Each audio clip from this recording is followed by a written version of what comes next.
Hello my dear lovely students, welcome back to my channel Shubham lecture. तो बहुत सारे student comment कर रहे थे सर आप 2025 बोर्ड एग्जाम के लिए फिजिक्स की जो क्लासेज हैं उसको स्टार्ट कीजिए।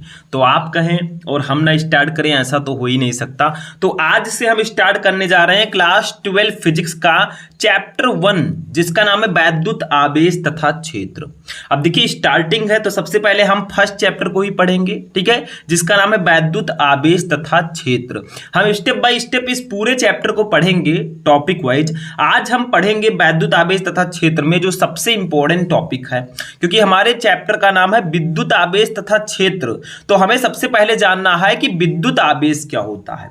देखो विद्युत आवेश तथा क्षेत्र को इंग्लिश में बोलते हैं इलेक्ट्रिक चार्ज एंड फील्ड, ठीक है। तो विद्युत आवेश तथा क्षेत्र को पढ़ने से पहले आपको विद्युत आवेश के बारे में पढ़ना होगा, क्योंकि इस चैप्टर का नाम ही है विद्युत आवेश तथा क्षेत्र। इसमें हम विद्युत आवेश, वैद्युत क्षेत्र, इन सभी के बारे में पढ़ेंगे। तो सबसे पहले आज हम पढ़ेंगे विद्युत आवेश क्या होता है, व्हाट इज इलेक्ट्रिक चार्ज, ठीक है। तो विद्युत आवेश को पढ़ने से पहले आपको करना क्या है, अगर आप लोग चाहते हैं कि मैं स्टेप बाय स्टेप पूरा फिजिक्स पढ़ाऊं तो बस आपको मुझको सपोर्ट करना है, ठीक है। वीडियो को लाइक करना है, चैनल को सब्सक्राइब करना है, ताकि मैं ऐसे ही क्लासेस आपको देता रहूं। सबसे पहले विद्युत आवेश होता क्या है, इलेक्ट्रिक चार्ज क्या होता है, पहले हम इसके इतिहास पे चलते हैं, ठीक है। तो आज से लगभग 2500 वर्ष पहले की बात है भैया, 2500 वर्ष पहले की। अब आप में से कौन है जो 2500 वर्ष पहले था, कोई नहीं था, ठीक है। तो 2500 वर्ष पहले की बात है, आज से लगभग 2500 वर्ष पहले एक ग्रीक के प्रसिद्ध दार्शनिक हैं जिनका नाम है थेल्स, ठीक है। क्या नाम है याद रखिएगा, थोड़ा सा ये सब आता वैसे ज्यादा नहीं है बोर्ड एग्जाम में, लेकिन याद रखना जरूरी है, ठीक है, इतिहास के बारे में। तो आज से लगभग 2500 वर्ष पहले ग्रीक के प्रसिद्ध दार्शनिक थेल्स ने, ठीक है, थेल्स ने देखा कि जब अंबर नामक पदार्थ को ऊन से रगड़ा जाता है, देखो मान लीजिए ये आपका अंबर नामक पदार्थ है, ठीक है, ये, और इधर आपका ये ऊन है, ठीक है। ऐसे ऐसे मैं कर देता हूं थोड़ा स्टाइलिश, ठीक है।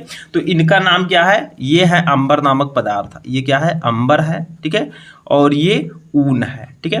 तो जब इन दोनों को आपस में रगड़ते हैं, रगड़ने का मतलब देखिए ये अंबर नामक पदार्थ है और ये ऊन जो है, इनमें जो है आपस में इनको रगड़ा गया, ठीक है, ऐसे ऐसे, ठीक है। तो जब इसमें अंबर नामक पदार्थ को ऊन से रगड़ा जाता है तो उसमें हल्की वस्तुओं जैसे कागज के टुकड़े इत्यादि इसको आकर्षित करने का गुण आ जाता है। मान लीजिए ये अंबर है, ये ऊन है, मानना नहीं ये है, ठीक है। अब यहाँ पे मैं डायरेक्टली तो दिखा नहीं सकता, तो जब हमने अंबर को ऊन से रगड़ा, ठीक है, इस अंबर को ऊन से जब हमने रगड़ा, ठीक है, तो जो हमारा अंबर नामक पदार्थ है इसमें छोटी छोटी वस्तुओं को अपनी ओर आकर्षित करने का गुण आ जाता है। जैसे कागज के टुकड़े, देखिए छोटे छोटे कागज के टुकड़े हैं, इसको अपनी ओर आकर्षित करने का गुण आ जाता है। मतलब जैसे ही अंबर को ऊन से रगड़ेंगे तो अंबर के पास अगर हम कागज के छोटे छोटे टुकड़ों को लाए तो ये अपनी ओर आकर्षित करेगा ये अंबर नामक पदार्थ, क्योंकि ये आवेशित हो चुका है, रगड़ने से इसमें आवेश उत्पन्न हो चुके हैं, ठीक है। तो आप इसका डेफिनेशन भी कह सकते हैं कि आवेश द्रव्य का वो गुण है जिसके कारण वैद्युत तथा चुंबकीय प्रभाव उत्पन्न या अनुभव किए जाते हैं। क्योंकि देखिए ये जो अंबर नामक पदार्थ है इसमें अपनी ओर आकर्षित करने का गुण आ गया, ठीक है, तो चुंबकीय प्रभाव तो हुआ क्योंकि चुंबक भी अपनी ओर आकर्षित करता है, तो इसी को आवेश कहते हैं, ठीक। मतलब हमने अंबर नामक पदार्थ को ऊन से रगड़ा तो अंबर नामक जो पदार्थ है वो छोटी छोटी वस्तुओं यानी कि अपने से हल्की वस्तुओं को अपनी ओर आकर्षित करने लगा। इसका एक जीता जागता उदाहरण मैं बता दूं, देखो ये कंघा आप ले लीजिए, ये कंघा है, ठीक है, बहुत अच्छा नहीं कंघा है, लोकल वाला है, ठीक है। अब हम क्या करते हैं, इस कंघे को अपने बालों में रगड़ते हैं, सूखे बालों में, ठीक है, अपने बालों से इस कंघे को रगड़िए हल्का सा, ठीक है। उसके बाद क्या कीजिए, ध्यान दीजिएगा, फिर कागज के छोटे छोटे टुकड़ों को इसके पास लाइए, किसको, कागज के छोटे छोटे टुकड़ों को इस कंघे के पास लाएंगे रगड़ने के बाद, ठीक है। तो क्या होगा, ये कंघा इस छोटे छोटे टुकड़ों को अपनी ओर आकर्षित करेगा। आप लोगों ने एक एक्सपेरिमेंट किया होगा, आप जैसे अपने बालों में अपने पेन को रगड़ेंगे, जो पेन जिससे आप लिख रहे हैं, ठीक है, उसको रगड़ेंगे सूखे बालों में, और फिर छोटे छोटे कागज के टुकड़ों को अपने पेन की ओर लाएंगे तो पेन क्या करेगा, उस टुकड़े को आकर्षित करेगा। क्यों, क्योंकि जो कागज, जो हमारा बाल है और जो पेन है उसमें आपस में घर्षण हुआ और आवेश उत्पन्न हुआ, ठीक है। अभी हम थोड़ा डीपली जाएंगे तो इतना समझ में आ गया। हालांकि लगभग 1600 वर्ष में इंग्लैंड के एक गिलबर्ट नामक वैज्ञानिक हैं, उन्होंने भी पता लगाया कि अंबर की भांति जो है अन्य पदार्थ जैसे कांच, आबनूस, गंधक, ये सब भी रगड़े जाने पर हल्की वस्तुओं को अपनी ओर आकर्षित करते हैं, ठीक है। इतना समझ में आ गया। अब थोड़ा सा डेफिनेशन समझते हैं, थोड़ा लॉन्ग मैंने समझा दिया। देखो सबसे पहले आवेश द्रव्य का वो गुण है जिसके कारण वैद्युत तथा चुंबकीय प्रभाव उत्पन्न तथा अनुभव किए जाते हैं। मतलब आवेश जो है वो द्रव्य का ऐसा गुण होता है जिसके कारण वैद्युत और चुंबकीय प्रभाव उत्पन्न या अनुभव किए जाते हैं। जैसे हमने अंबर नामक पदार्थ को ऊन से रगड़ा तो अंबर नामक पदार्थ छोटे छोटे टुकड़ों को अपनी ओर आकर्षित करने लगा, तो वहां पे चुंबकीय प्रभाव उत्पन्न हुआ कि नहीं हुआ, ठीक है। तो वही, या एक और डेफिनेशन लिख सकते हैं, देखो, किसी वस्तु अथवा पदार्थ का वह गुण जिसकी उपस्थिति में वस्तुएं किसी अन्य वस्तु को आकर्षित अथवा प्रतिकर्षित करती हैं, ऐसे गुण को आवेश कहते हैं। यानी कि किसी भी वस्तु, जैसे हम इस पेन को अपने सूखे बालों में रगड़े, फिर छोटे छोटे कागज के टुकड़ों को उसके पास लाएं तो ये पेन अपनी ओर आकर्षित करेगा कागज के टुकड़ों को, ठीक है। तो किसी वस्तु, ये पेन हमारा वस्तु है, अथवा पदार्थ का वो गुण जिसकी उपस्थिति में जो वस्तु है वो किसी अन्य वस्तु को आकर्षित अथवा प्रतिकर्षित करे। जैसे कागज के टुकड़े को वो आकर्षित कर रही है, आकर्षित का मतलब क्या होगा, अपनी ओर खींच रही है। आकर्षण का मतलब होता है खींचना, प्रतिकर्षण का मतलब अपने से दूर भगाना, ठीक है। तो प्रतिकर्षित करती है, ऐसे गुण को ही हम आवेश कहते हैं, ठीक है। जो गुण होता है उसी को ही हम आवेश कहते हैं। जैसे रगड़ने से जो उत्पन्न होने वाला जो गुण है उसको इलेक्ट्रिसिटी हम कहेंगे, ठीक है। और हिंदी शब्द में अगर देखें तो उसी को ही हम वैद्युत कहेंगे, ठीक है। और जब हमने उसको रगड़ा तो इस गुण को प्राप्त कर लेने के बाद पदार्थ को हम आवेशित कहेंगे। वो पदार्थ जो है आवेशित हो गया, जैसे हमारा पेन आवेशित समझ लीजिए हो गया, ठीक है। तो इतना समझ में आया। उदाहरण तो मैंने बता ही दिया, यही उदाहरण होगा। जब अंबर को ऊन से रगड़ा जाता है तो उसमें हल्की वस्तुओं जैसे कागज के टुकड़े, तिनके इत्यादि को अपनी ओर आकर्षित करने का गुण आ जाता है। तो ये अंबर था, ये ऊन था, हमने अंबर को ऊन से रगड़ा भैया, तो जब हम अंबर के पास कागज के छोटे छोटे टुकड़ों को हमने लाया, इससे हल्की वस्तु को इसकी ओर लाया, तो ये हल्की वस्तुएं को अंबर ने आकर्षित किया अपनी ओर। ऐसे ही कंघे को अपने सूखे बालों में रगड़ा, फिर कागज के छोटे छोटे टुकड़ों को मैं लेकर आया तो कंघा जो है इस टुकड़े को अपनी ओर आकर्षित करने लगा। तो यहाँ पे ये कंघा आवेशित हो चुका है, यहाँ पे अंबर नामक पदार्थ आवेशित हो चुका है, और जिसके कारण वो आवेशित हुआ है वो आवेश होगा, ठीक है। तो इतना समझ में आया। लेकिन अभी तो ट्रेलर है, पिक्चर अभी बाकी है। अभी हम ये जानेंगे स्टूडेंट कि विद्युत आवेश एक्चुअल में होता क्या है, क्योंकि वो तो वैज्ञानिक तरीका था कि क्या होता है, एक थ्योरी थी। लेकिन अगर फॉर्मूला आपसे पूछा जाए तब वहां पे आपको ध्यान देना है। तो अब हम चलेंगे फॉर्मूले की ओर। देखो, विद्युत आवेश का एक और डेफिनेशन होता है, अपने हाई स्कूल में तो पढ़ा ही होगा। देखो, धारा तथा समय के गुणनफल को भी आवेश कहते हैं। सिंपली सभी स्टूडेंट जानते होंगे, हाई स्कूल से आप पढ़ते आ रहे हैं। देखो, विद्युत आवेश को किससे डिनोट करते हैं, लिख दो, आवेश को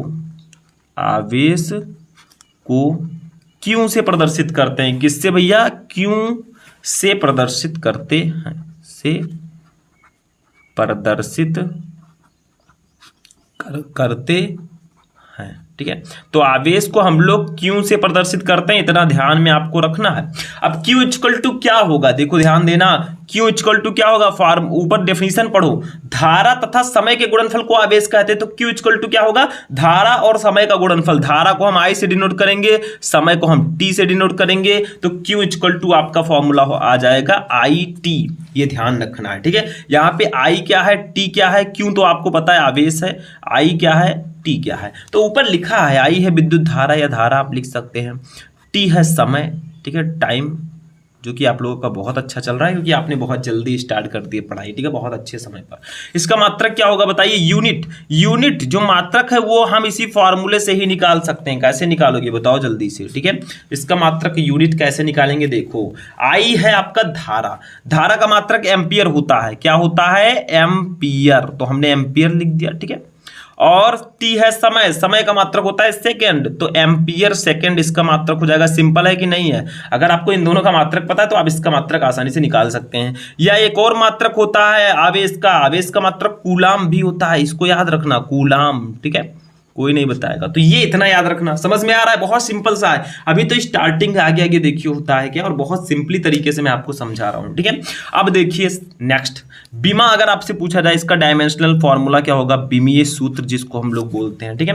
तो इसकी बीमा क्या होगी, तो बीमा भी हम निकाल लेंगे भैया। देखो, I की बीमा क्या होती है, धारा है, धारा की बीमा A होती है, समय की बीमा T होती है, तो ये इसकी बीमा हो जाएगी AT, ये आवेश की बीमा होगी। अगर आपसे पूछे भैया ये राशि कैसी है, ठीक है, किस प्रकार की राशि है, तो ये भी आप लोग बता देंगे कि ये एक अदिश राशि है। कौन सी राशि है, अदिश राशि। सिंपल सा है, कुछ है नहीं इसमें, बहुत सिंपल है। एक और फॉर्मूला आप लोग आवेश का याद रखिएगा भैया, न्यूमेरिकल इससे रिलेटेड आते हैं तो हम आपको बता दें कि आवेश का एक और फॉर्मूला होता है, आवेश क्यू, सॉरी यहाँ पे लिख दीजिएगा Q, Q equal to N E भी होता है, Q equal to N E. यहाँ पे Q equal to N E मैंने लिखा, हाँ बिल्कुल। N क्या है, Q क्या है, E क्या है। देखो Q है आवेश, N है इलेक्ट्रॉनों की संख्या, नंबर ऑफ इलेक्ट्रॉन्स, ठीक है। E है इलेक्ट्रॉन पर आवेश या इलेक्ट्रॉन का आवेश, ठीक है। अब देखिए यहाँ पे इसी फॉर्मूले को हम इस प्रकार से भी लिख सकते हैं, अगर आपको इलेक्ट्रॉनों की संख्या निकालनी है तो N equal to Q upon E भी लिख सकते हैं, क्योंकि Q है, E जो है N के गुणे में है, इधर जाएगा भैया तो नीचे आ जाएगा, ये भी आपका फॉर्मूला हो जाएगा। अब सबसे पहली बात हम ये आपको बता दे रहे हैं कि ये आखिर है क्या। देखो N क्या है और E क्या है। क्यों तो आपको पता है आवेश है, अभी हमने पढ़ा। तो N है नंबर ऑफ इलेक्ट्रॉन्स, यानी कि इलेक्ट्रॉनों की संख्या,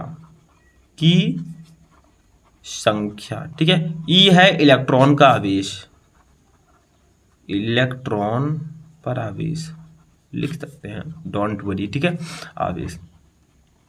अब E की वैल्यू क्या होती है, एक इलेक्ट्रॉन पर कितना आवेश होता है, आप ही लोग बताएं। एक इलेक्ट्रॉन, ये याद रखिएगा, ये दिया नहीं जाता, ये आपको पता होना चाहिए, 1.6 इंटू 10⁻⁻19 कूलम, ठीक है। एक इलेक्ट्रॉन पर इतना आवेश होता है, बस हो गया। इतना चीजें, ये सारे टॉपिक्स याद रखिएगा, that's the most important topic. तो समझ में आया आवेश क्या होता है, कुछ है नहीं, सिंपल है। आगे मैं पढ़ाऊंगा भी, बहुत सारे टॉपिक है। आवेश क्या होता है, धारा और समय के गुणनफल को आवेश कहते हैं। आवेश को क्यू से प्रदर्शित करते हैं, क्यू इक्वल टू IT होता है, मात्रक एम्पियर सेकेंड या कूलाम होता है, वेमा AT, रास अदिश है, और आवेश का एक और फॉर्मूला होता है, एक और पहलू होता है, ठीक है। तो इतना तो समझ में आप लोगों को आ चुका होगा, टाइम वेस्ट नहीं करेंगे। थोड़ा हम आवेश के प्रकार को भी जान लेते हैं, ये भी बहुत इंपॉर्टेंट टॉपिक है। टाइप्स ऑफ चार्जेस, आवेश कितने प्रकार का होता है। तो देखो आवेश के प्रकार, टाइप्स ऑफ चार्जेस, आवेश दो प्रकार के होते हैं। कौन कौन से, धन आवेश पॉजिटिव चार्ज एंड ऋण आवेश निगेटिव चार्ज, ठीक है। दो प्रकार के आवेश होते हैं, इतना कंप्लीट कर लीजिए। कौन कौन से आवेश, आवेश दो प्रकार के होते हैं, धन आवेश पॉजिटिव चार्ज एंड ऋण आवेश निगेटिव चार्ज। अब इसी में एक और चीज याद रखिए, सजातीय आवेश और विजातीय आवेश क्या होते हैं। सजातीय आवेश जो एक समान हो, जैसे देखो अगर प्लस और प्लस है साथ में तो ये सजातीय आवेश है। क्यों, क्योंकि दोनों समान है। अगर माइनस और माइनस होगा भैया तो ये विजातीय आवेश होंगे। क्यों, सॉरी, ये भी सजातीय आवेश होंगे। क्यों, क्योंकि दोनों समान है।